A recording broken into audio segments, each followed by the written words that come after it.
crowds fly around the mid-cut carcass of now dead Ramiro di Occo, who was a trusted lieutenant of the leader Cesare Borgia. He was sent to bring control over Romagna, a place in Italy, and he did brought the place under king's control. Then why was he killed? We also see a guy named Niccolò Machiavelli watching with a smile and a sense of admiration. Cesare had ordered to cut Ramiro di Occo in half and display it to the people of Romagna. But what happened? Why did the king kill his own friend? Unfortunately, this kind of betrayals or political plays are not uncommon, but the issue is the father of modern politics, or infamously known as the son of the devil, Niccolò Machiavelli, deeply admired such actions. Deaths are often tool for the noble to drive fear, for they love respect more than love. And to bring that, they will betray, kill, and conquer. The king, Cesare, wanted control over Romagna, and hence Ramiro was sent. And he did brought control, but the catch was by killing, torturing, and beheading a lot of men. Now, another catch is the king wanted the exact same, but all this resulted in was deep backlash against the king, and soon the lieutenant was cut into pieces. And it was a very good remedy, for the rest of his policies were cruel, but this one, says Niccolò. Indeed, Cesare saved his image in front of the people, but this explicitly shows deep complexions of betrayals in politics, where no friendships can be made, no good is admired, and no evilness is catalyzed. But there is a question that remains. What made Cesare to kill his own friend?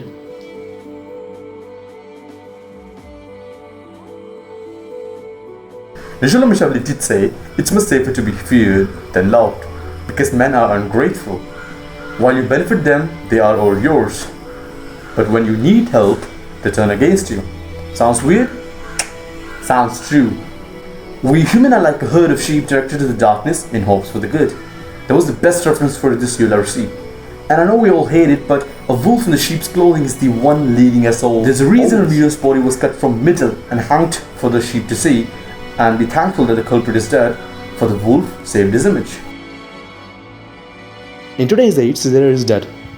Ramiro was already dead, and Niccolò is dead as well. But the only thing that survived and unfortunately or fortunately evolved into this tritonic beast is Niccolò Machiavelli's philosophy, known as Machiavellism, or the politics of the son of the devil.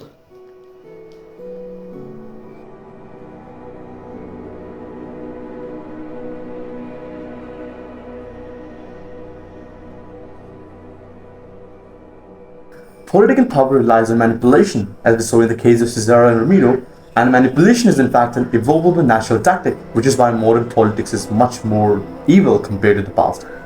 For example, in Discipline and Punish, Foucault wrote about the shift from sovereign power exercised by visible violence to disciplinary power, which controls individuals through subtle manipulative means like surveillance, normalization, and institutions, example, prisons, offices, and schools. And that's why for me, it's much more important to discuss how the politics has evolved into this beast of a nature, where politicians and businessmen as wolves exist, and we as herd of sheep are manipulated. And what can we do to save ourselves? But the whole problem is, entire politics is just based upon Niccolò Machiavelli's philosophy, which is not inherently evil or bad, but just true. And the truth is a little disturbing. There was a famous experiment in the 1960s conducted by Stanley Milgram at Yale. Participants assigned as teachers were instructed to give electric shocks to learners for wrong answers, with shocks increasing from 15 to 450 volts. However, in reality, no shocks were given. The learners were actors faking their pain.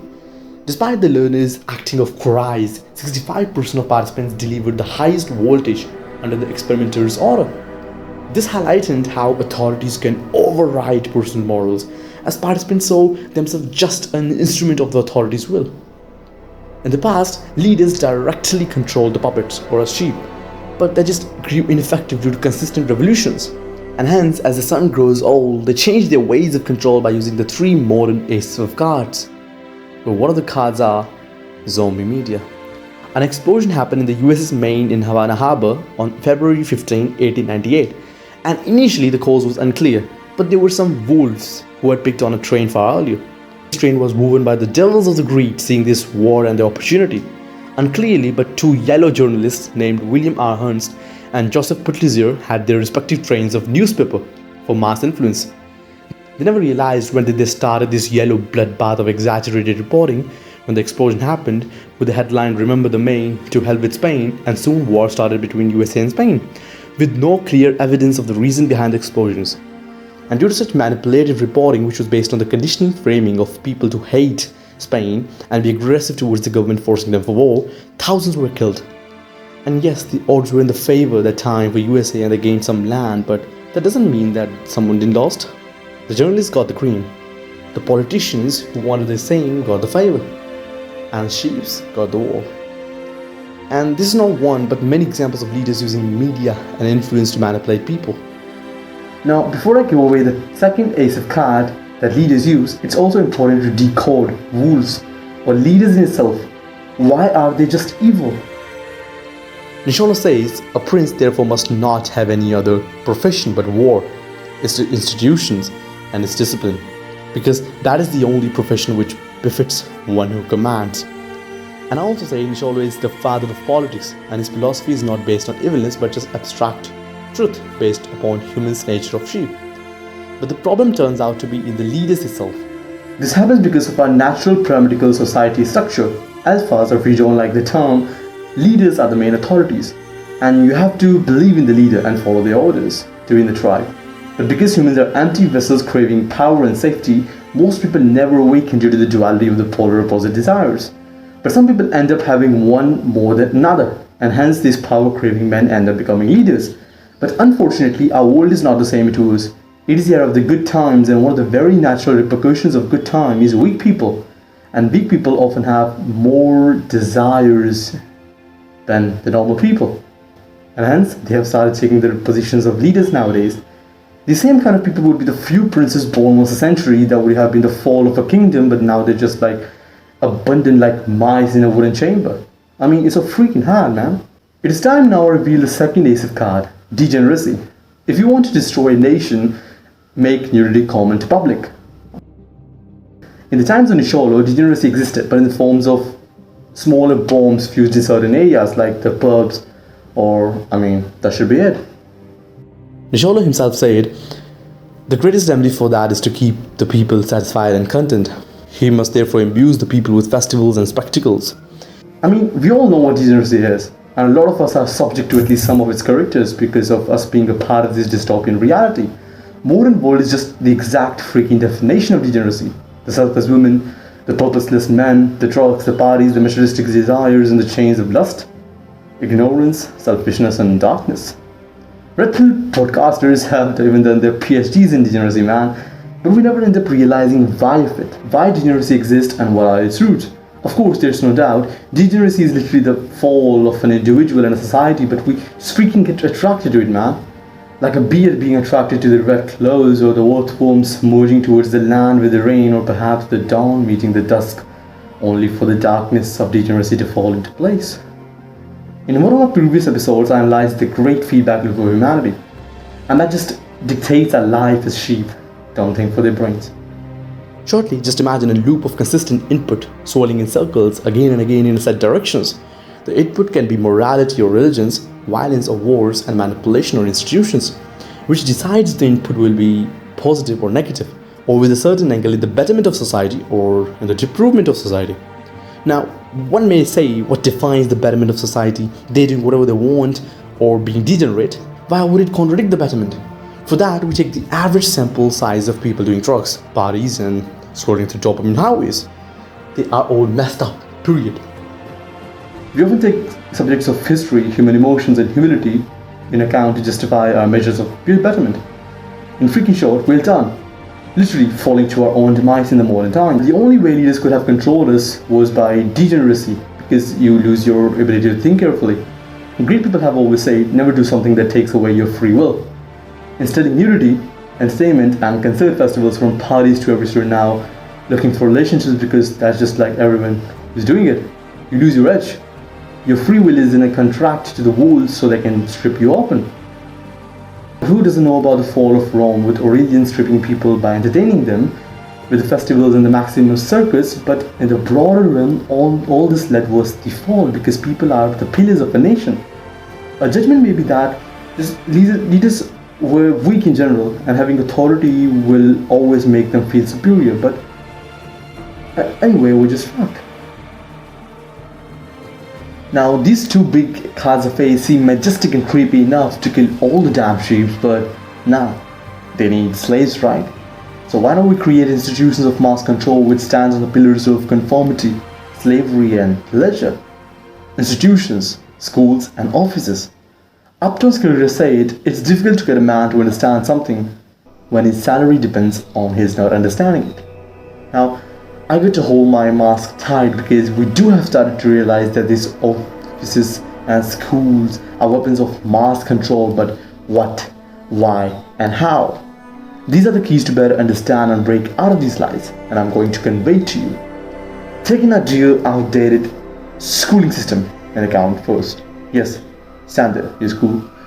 We cannot trace the system of school that much because that in itself is young, which was propagated during the Industrial Revolution and afterwards, but the idea of schooling is pretty old, dating back to thousands of years back. For example, the elite Gurukula in Indian subcontinent or the schools of the Greeks. But they were for the cream, the intellectual and privileged, and imparted them with the education they could get. Historically, people knew that education for all is a fallacy because education means being educated of everything, and that contradicts the natural kingdom scenario. And here is where that turns pretty dark. More good people are not always a good thing. More educated people are not always a beneficial and stable thing. More evil people are not always an evil thing as well. The idea of education to all and equality to all is a dystopian and self-obsessed onset that leaders have ended up executing for some immediate need that arises. Maybe getting women to get to their sides or needing workers. But just like the Rome, they do not account for the forthcoming because they are goddamn weak people. This is where the feedback loop conquers itself, and it is pretty evident that this trajectory is very falsified. With schooling, leaders get obedient, bounded and manipulated mass of teenagers, ready to be supplied to the factory line via the workhouse. Standardized testing emphasizes obedience according to Kahn 2000. Hidden curriculum teaches students societal norms, reinforcing office structures, Powell's and Kinsey's 1976. Behavioral control and reward system enforce conformity, so students never question you, Skinner 1938. Apart from this, these same teenagers end up in the workforce, being afraid to try, degenerate and more sticky towards what they have. Or even if they want a better life, their best hope is to just hopelessly dream about it like they used to do in the school classrooms. Corporate office culture is the pinnacle of such conformity, and have even the exceptions from office job like local vendors, MSMEs and self-employed people have been fed with the dilemma of not realizing that they're being manipulated. The whole point is people not realizing they're sheep and someone is the wolf sitting uphill laughing. Just imagine you open this big glass door and boom, AC. You look down, before you could see your formal shoes, you see your tie hanging on your neck to the endless boredom of suffering. But for you, do not think about it. Now, there will be no point to discuss all of this and not understand that the only escape from this unforeseen and but predictable life of manipulation is actually understanding it. Wolves or the leaders used to be the strong ones.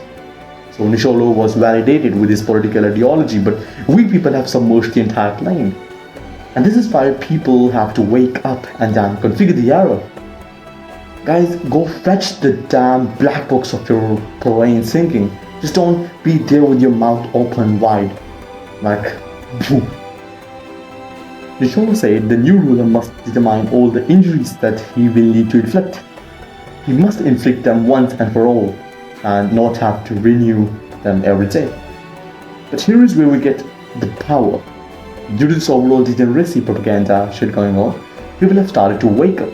To realize when you wake up from heat, fans off and you're sweating. You hate this feeling. But bro, if you didn't wake up, you could have died, man. There's the same with waking up from this comforting but degenerate sleep. You will be mentally shaken for a while, but that is what exposure means. You get exposed to the shit behind the wall, and that's the only way you can clean at least near yourself and plant some good trees of mindfulness, hardworking and awakening. Even though we may counter Niccolò Machiavelli's philosophy with current modern scenarios, but that is the reality and will always be the reality.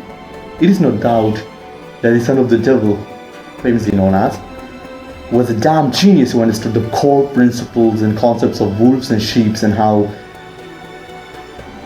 humans operate.